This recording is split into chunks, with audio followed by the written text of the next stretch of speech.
Hello, everybody. Welcome back to the podcast. This is Harmony, your podcast host. Today, I have the amazing Jen Parker talking to us on how to prioritize yourself, something I feel that a lot of women are missing out on these days. Jen is the founder of Real Vision Life Coaching and a mindset coach helping women to prioritize themselves.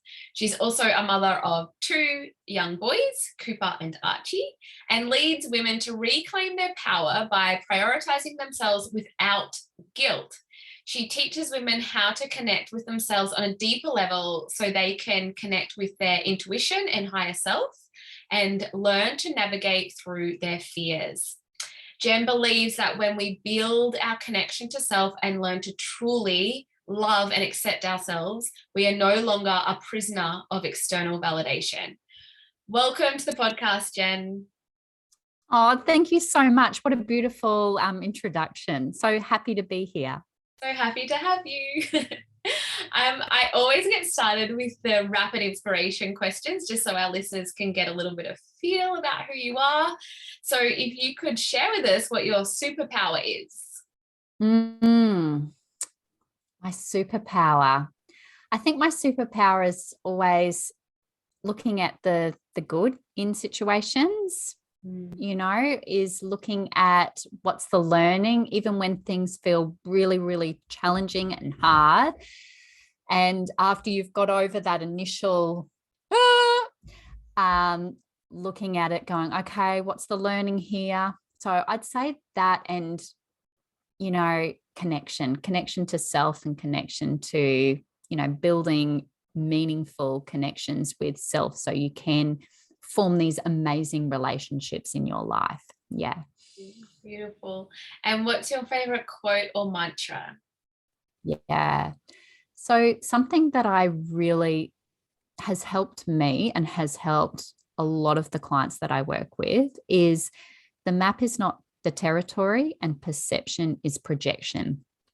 So what that basically means is we all perceive and interpret the world around us differently. And that's dependent on our emotional state. That's dependent on the external stressors that may be affecting and influencing our decision making. So it's always understanding that if someone doesn't see our perspective, they have a different worldview. They've got different skills and knowledge from us. So that has helped me and has helped so many of my clients just get a bit of a different perspective when things aren't going to plan in their eyes. Yeah. That's very wise. I really like that. Thank you. And who or what is inspiring you at the moment? Yeah. I think so many people are inspiring me at the moment. I think my own coaches and really helping me connect so much deeper to myself and really learning to embody both the feminine energy and the masculine, because you need both of those when you're operating a business, and really trusting that. And I think my children, my two little boys, sometimes things can feel a bit overwhelming, especially with my youngest with all his needs. But I think they inspire me to show up. So even when I don't feel like, I don't have time or anything, the more I focus on me, I know that it does help and support them as well. Beautiful. Well, today we are talking about how to prioritize yourself. So I would love for you to define prioritizing yourself or oneself, and what does that mean for you? Yeah, absolutely. So as I said before, we all perceive things differently. So this is my interpretation. So how I perceive prioritizing self, it's about looking after your body, mind, and soul so that you can have a better life.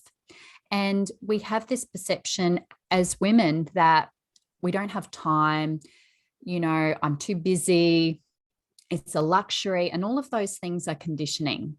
We've been conditioned to believe all of those things. The more that we prioritize ourselves in terms of looking after ourselves, we're going to feel better in our mental health. We're going to feel good we're going to be able to respond and react to stressful situations so much better. We're going to show up better for our children. And the biggest thing that has helped me, and my biggest mission, is that often as women, we look externally to make change. The more we prioritize ourselves, we're showing our children and the people around us how to interact with women. We're showing people how to interact with us. We're showing people what we are going to tolerate and what we're not going to tolerate. So it's actually a necessity in your life to actually start making yourself a priority. And it doesn't mean you have to stop doing other things. It's just you're going to stop doing things that maybe aren't in alignment or are completely depleting you from, your energy flow. Absolutely. I love the point you made. It's a necessity, because I think that we really forget that and feel that it's not, because as women, we often put other people's needs before our own and try to, I guess, help, especially if we're helpers or empaths. Like, you're always trying to do that, and you forget that your mental health, your own physical health, and your self-care is a necessity. So I like that. Yeah, absolutely. And we really, as women, we feel like that, there's a really good saying, and I did this a couple of weeks ago to my membership around boundaries. And we don't have to catch ourselves on fire to keep another person warm.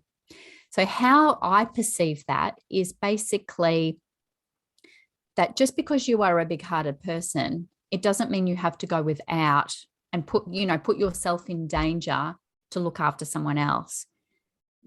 You protect yourself first. And in the situations where there's a lot of stuff going on in the world, and there will always be stuff happening in the world, the more you can protect yourself, the more resilience you've got in terms of dealing with situations that are out of your control. Absolutely. And I feel you like you said, setting those boundaries and respecting yourself, and you get the respect from others as well that you deserve. I know today I've got like back-to-back guests lined up for podcasts, and my guest after yourself, she messaged me and she said she felt so bad. She said, I hate doing this, but I'm absolutely exhausted. I can't show up today. I can't do it. And I was not at all annoyed or upset. I was like, thank you for being so honest, and thank you for showing up for yourself and prioritizing your health and yourself, because your mental health and how you feel and how you're going to show up is so much more important than a podcast episode, right? But we feel we don't want to let people down, and there's all that guilt associated to that. And she was like, oh, thank you so much. I'm like, no, thank you. Like, it's all good. It's absolutely good. This can always be rescheduled. And I think I actually took a lesson from that myself, because I, being on the other end, I was so grateful for her to be that, honest and showing up for herself. But I know myself, I just am one of those ones that I can just do it. I'll just push through, and I forget to prioritize myself, or I feel like I can just do it. And that whole just get it done, just get shit done type thing. And I've got to stop myself. And it's only been recently where I've been really reflecting on that, when there's so much going on, that I have to start prioritizing myself even more so when we are in this sort of busy state of life. When we've got so much going on, that is when you have to slow down and actually prioritize yourself, not when you've got the time to. Yes, absolutely. And often when we're really busy, and I've got my, little inverted commas with my fingers, but we perceive this notion of busy, the first thing that goes is our self-care, always, as women.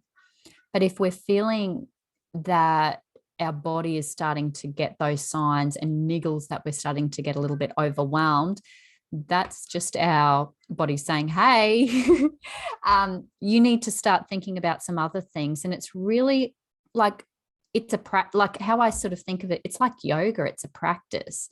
And I need reminding, like I sort of know I like to sit down and, tick off things off my to-do list, just to be, which is very much in that feminine flow and energy, it's something that as women, we feel like maybe it hasn't been safe to do that. It hasn't been safe to just be in that flowing energy, because we've been told it's, you've always got to be doing something. And so we've been holding this badge of busy is a good thing. And when people say, oh, I've just been working, it's like, have you really? Have you only been doing that? And some people have only been doing that because they're so exhausted. And if that's the case, if you find that you're so consumed by work or your business and you're feeling tired, what can you do to support you? And me saying all of this, it's like a little reminder, like to me as well, like I need to slow down, and I need to, it's okay to not be working in your business every day. Like it's okay. And we all need reminding to do these things. Absolutely. I feel like you're talking directly at me. Yeah. we all need reminding, so like we can all, like people talk about this concept of balance, like everything has to be equal. And it can put a lot of pressure on women that, oh my God, I've got to have, my health has to be completely good and this has to be good. And that can put a lot of strain, so we don't take action. But I really like the analogy that it's like the stove, having your stove top, and you might be focusing quite a lot on, say, your relationships or work or finances. And then you realize that the other stove, other sort of saucepan, it's bubbling over, and that might symbolize your health. And you're like, okay, I need to draw my attention to that, So I sort of like it as we all can be focusing on one thing at a time, but we all just need to draw our attention to the other parts that we may have neglected as well. So I love that, because it's just draws your attention. What am I focusing right now on? And what am I maybe forgetting, or what am I neglecting? How can I draw my attention to some of the things that I know fill me up, that fill my cup up? And so how and when did prioritizing yourself become a priority to you? Yeah. Well, if you don't take note and you don't make time, then your body's going to basically make that decision for you. So prior to becoming a coach, I actually was a social worker for the state government, and I really, really enjoyed it. I loved it. But as a people pleaser and someone who was highly driven and determined and ambitious, you were having these unrealistic expectations. You were working with people, you were working with staff, and, anything that was too complex in the hospital, they would ring the social workers. So for me, I was getting all these signs, like my body started getting, I started getting quite sick all the time. And in the months prior, I had actually swapped, and I was working, in the morning in the emergency department, but also I had multiple medical wards. I can't remember how many, but I always, when I talk about this, of course I was burning myself out. Of course. What did they expect? It's like, well, you've got time. Go do this. So you're always, and anyone who has worked in, in a hospital, you sometimes you never know what is going to be around the corner. Yeah. You can go, right. So, and I was always a list. I'm going to get all of this done. And then an emergency comes in and you spend so much time. And, when you see situations where women are, have been assaulted and they're in DV. And for me, it was so confronting as someone who is an empath and who is a very big-hearted person. I felt so much, like I really did. And that was years into working in my career, and it really affected me.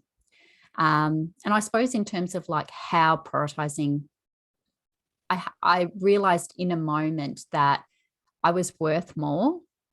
And I didn't need to validate myself. I didn't have to, that I didn't need that validation. I needed to focus on what was important, and that was my family. And so I was leaving my at the time, they were very small, little boys, at daycare and, prep at the time. And that was just, I felt like I was missing out. And then I felt just, like I just felt so overwhelmed. I had high anxiety. I was just not happy. So to me, I had to start doing it. Life is too short, and, having what I deemed as a success of having a government job, that life is more than that. And I am so much happier doing what I do now. Yeah. I 100% feel you. I worked in an emergency department as a nurse. It took me like 15 years before I left, because again, I was working for the Queensland government, and it's a safe, stable, secure job. But yeah, if your heart's just not in it anymore and you're burning yourself out being there and you can't pursue your dreams, it's a scary step though. Like, it's hard, to go out on your own and to do all the things, but well, yeah, so worth it when you put yourself first sometimes, and really understand what you want, like what it is that you really want. Like, how can you prioritize yourself without knowing what it is that you really want as well?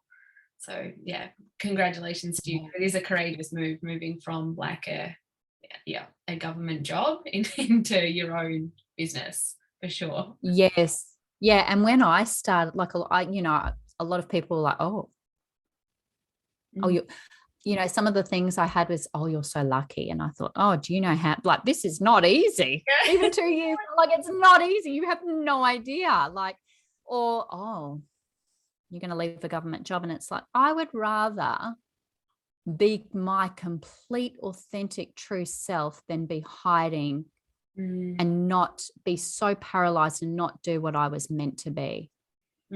So to me, I'm actually like, I have created so much change for women, and that's my big mission, is to help women see that by prioritizing themselves, they actually connect to their deeper power. And that's how the journey of me, like all of those little things that we think, oh, it's only little things, all of those little things that I started doing, I started feeling better. And I started going, oh, wow, this feeling that I'm getting in my stomach, it's telling me no. So, listening to your body when it's like no, or maybe it's saying yes. So like going with that too. Yeah. So for women who are busy, like, we can't dismiss that. I mean, a lot of the time we say busy, and it can often be translated into some women's head as we're making ourselves, people are accusing us of saying we're busy when we actually are. Like, they actually have, they're working full time. They've got young children. They might be studying on the side or trying to build a side hustle. They're carers for different family members, maybe elderly parents. They're going through lots of different situations. Maybe they're running a few different jobs, and they are time poor. Like, we have to acknowledge that there are women out there that are very time poor. So how can these women start to prioritize themselves? Where can they start? Like, what's the first step? Yeah. Yeah. And absolutely, because so many women are feeling so stretched. They feel like they're sort of going from one thing to the other, and they have no idea how to get out of it because they're so stuck in it. So the first thing that is really helpful is it's just getting up a few minutes earlier. It's actually starting with, that time from giving your subconscious mind, like helping it to reprogram, rather than waking up feeling stressed and that being how you feel for the rest of the day. Just waking up a couple of minutes early. And sometimes when, I do this work with my clients, they get up quite late and they go to bed really late and they're on their phone. So it's looking at, okay, well, can you get up a bit earlier before everyone else in the household? So it might just be, setting, at first it might be setting an alarm, but then it's getting into learning to trust your body clock of getting up a couple of minutes earlier. And then it's just stacking small little things at a time. So it's understanding that it's just starting with one small thing of what makes you feel good. So it might be like, I'm just going to wake up a little bit early. I'm going to have my coffee or tea or whatever you like to drink in the morning. And then what is just going to help me feel better? Even if it's, 5 minutes of stillness.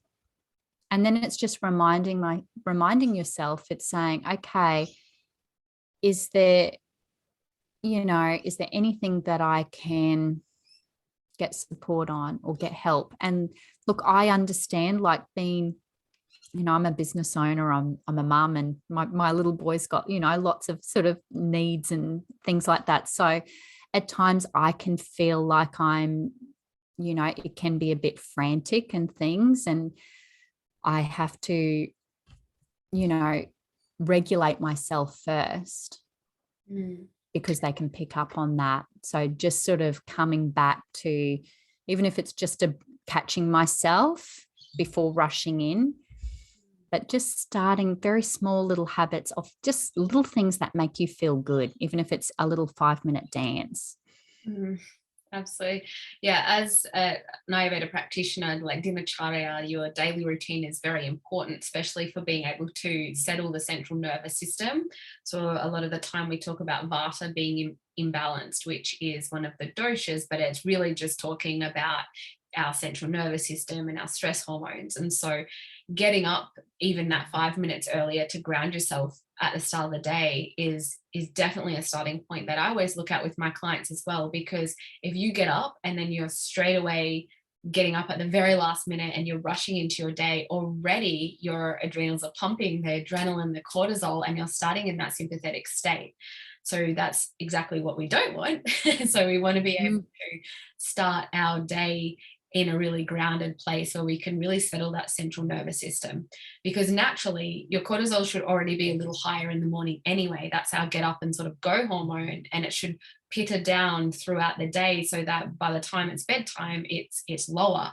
But what I'm seeing lately is like the whole flip of that sort of cycle, and it's very low in the morning, but then people are boosting it with like these the stress response, which isn't a good response to boost the cortisol. And then in the evenings, when it should be a lot lower, it's high because they've kept themselves so high strung and in this sympathetic anxious state for the whole day, because they're rushing from one thing to the next, and then talking to themselves in like a negative self-talk about things, because they just feel like they're constantly chasing their tail. I've had recently, like a lot of my clients, this theme of them, even if they're working from home, they're always wanting something on in the background, like a TV or a podcast, because they can't just be, they've forgotten how to just be still and silent and be in the moment. It's like they're trying to run away from the silence and distract themselves from their own thoughts. And so they put their energy to the external world, which is only stimulating that sympathetic state even more. The central nervous system is being even more stimulated. So you're always on that high alert, and it's really hard to come down from that day after day after day.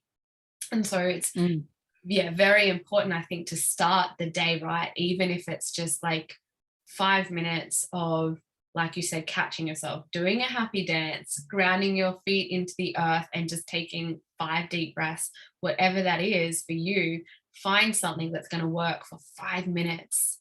That's 5 minutes. Yeah. And we can all do that for 5 minutes. Yeah. Because it's also how we're choosing to, like, I literally did a post today about time, because you hear a lot of people going, oh, we all have the same amount of time, and that's really, really stressful for women. Like, when I've seen that, I've gone, well, actually different cultures categorize time differently as well. And in the Anglo-Saxon interpretation of time, it all came about from in the Industrial Revolution. And then, like if you go to, say, certain Pacific Islands, they're like, oh, you're on island time, because they do things in their own time, but things happen, but in their own time. It's all very sort of low key. It's not sort of, it's got to be done at 5 o'clock or, happens when it happens, So I thought that was really interesting about, how we perceive time, how we prioritize our values of what's most important. So when people say we've all got the same amount of time, yes, but we're all in different seasons of our life. We've all got different priorities, and we all have different needs as well, So then it's going, okay, well, that piece where you were talking, Harmony, about being present, that is something that when we are fully present, if we go, okay, I'm just looking at sitting still, drinking my coffee outside, the kids can run amok, I'm just going to do this for 5 minutes, and then you're just looking outside rather than, on your phone, and you're like, oh, wow, I feel really good, So just doing little things like that each day. Yeah. But it's also going, okay, you may have a deadline. You may have to get things done, and you may have to stay up late. Last night I was literally up quite late creating a whole lot of banners and things like that, because I'm doing an expo and I'm like, I don't know what I'm doing. And there was a lot I noticed in my body, I was getting frustrated and overwhelmed, and, but I got it done. That was my big thing. Instead of writing hundreds and hundreds of things, that was my one thing that I was getting done that day, and I did it. And it's like, okay, how can I structure my time and make sure that I do those things that bring happiness and make me feel good? Yeah. I think, just going back on what you said about the quote that we all have the same amount of time in a day, I think that is really important to acknowledge that how shit that can make women feel. Yeah. Because it really comparisonitis sort of comes up from that, because you see other women doing a million things and you start comparing, and you feel less good about, what you're doing in your time. You feel more guilty because, yes, on a clock, we all have the same amount of time, but we don't all live the same life, and we don't all have the same responsibilities. Some women may have children, some women may not. Some women may work full time, some women may not. Some women may have a business, some women may not. And like you said, priorities and values of life. Some women may really value, to be able to relax and to really live into this inspired life, and are really happy with being, just simply being and being there and just living this beautiful life. And then other women would prioritize hustling all the time because they feel that that's, showing their worth through that way. And neither is right or wrong, but I just think it's a really dangerous, quote, because it does lead to that comparisonitis between women when we should be collaborating instead of competing, and lifting each other up instead of making each other feel crap about what we can fit into our 24 hours a day. I know. Look, and it's, and people go, another thing that sometimes I see people say is, oh, I know how you feel. No one knows how you feel. We can have a bit of that's the social works, aspect in me. No one but you knows that experience that you feel. We can have a bit of the empathy of I can only imagine, how that may be. But for women, we've got so many expectations, and a lot of that we actually put on ourselves. Yeah, we want to be high achievers. We want to be the best for our kids, but just noticing how your kids the real thing is how they, and look, kids are kids, they still sort of bicker and, do all of kids things. They're human beings after all. But noticing how they interact in different situations. And they're watching. And we are, like, I am imperfectly perfect. So just in those situations where your children are observing you, they're observing how you're, holding your boundaries. If you keep saying yes to them, they're like, mum's a pushover. Or even if it's 5 minutes you do yoga, like you can do some breath work or whatever, So just doing little things, even if it's 1 minute of something, you showed up. And even if you say, I'm not doing anything, yes, that's amazing too. Like giving ourselves acknowledgement for just doing nothing. Because, sometimes it's like, oh, I've got to do these things. You know what? Sometimes the hardest thing is doing nothing, just to be. Like, that's something that, like, practice that for 2 minutes or whatever. And some women are like, oh, I can't do it. It's really hard. So maybe that's your priority. Yeah. Because they're often running away from the silence. They're running away from their own, what might come up, because what might come up is often the truth. And it's scary to really sit with that and acknowledge that. And the fear of going through the emotions and the feelings of what might come up in that moment. So like I was saying, a lot of my clients are always having to have external noise in the background to numb that silence, or to have that constant something in the background to distract them, or to make them maybe even feel comfortable, but they don't feel comfortable in their own silence and just simply being. They don't feel worthy enough just to exist, just to be. And that's something that we often have to work through. And what are those limiting core beliefs that are making you feel that way? Because often they can really impact someone's healing journey, their mental health, all of the things that come with being human, I guess. So yeah. And then another, common theme that's always coming up, and we've sort of touched on this as well, is the feeling of absolute guilt if you give yourself that time to prioritize yourself. So in relation to that, what do you tell your client who are struggling with feeling guilty for prioritizing themselves? Yeah. Look, I think it's something that, because there is this history and this conditioning, like it's the unlearning. It's the unlearning, because you feel guilty from, the conditioning from childhood, what you were exposed to. But a lot of the time, as women, we're like, oh, I can't because I've got kids. Like, especially as women, we're like, oh, I don't have time, or, I don't want to put pressure on my partner. And, they're a parent too, so they would, I bet you, if you asked your partner and said, hey, do you think I'm a better person if I go and, go for a walk, or I meditate? Or if I don't do any of that, who would you prefer to be around? I can guarantee they would much prefer the woman who is, looking after herself, even if they have to like look after their own children or whatever it is. They would rather have that, because they know that's your true essence, and they would support you to do that.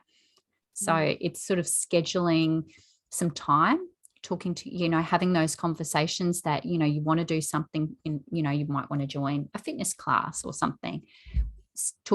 Having those conversations with your partner, or supports, so you can start making that happen. Who needs to look after the children, when you're going to do it, how you're going to keep yourself accountable. And it's just maybe starting, when it's commitment, and it might just be like once or twice a week. And then you realize how good you feel from doing that. And the guilt of doing that is not there, because you're a better person. You feel better. You feel good in your mental health and your physical health. Yeah. And I think a lot of the guilt is at first it's just stories that you're making up in your head that haven't actually happened yet. So you're thinking about how other people are going to perceive you, or what this may mean, what type of person you are. And so it's just these stories that you are manifesting in your head, and it's like a form of anxiety, really, this deep-seated guilt with prioritizing yourself. So I think, yeah, just paying attention to the kind of words that you are speaking to yourself, your internal dialogue as well. Yeah, absolutely. And on that, do you have a mantra or a quote to share to remind us of the value of prioritizing ourselves? Because you've come up with a lot of gold in this episode, a lot of great quotes. So I was wondering if you have any other that, just really hones in on the value of prioritizing ourselves. Yeah, I think for me, I think it's, you know, just trying to think. I think it's the more you look after yourself, the more others are going to flourish. So the more we take, because no one's going to look after you, only you. So, how we treat ourselves, others will follow. So if we want to have those, enriched relationships, we've got to start by at the relationship we have with ourselves. Beautiful. I think that's a really important parting message. It all starts with the relationship that we have with ourselves. 100%. Yeah. A big take home. It starts there, doesn't it? It starts. Sometimes it's simple, but it's the truth, isn't it? It's the relationship you have with yourself. It's the most important thing in your life. Yeah, 100%. So do you have any other parting words that you would like to share with our listeners before we wrap it up?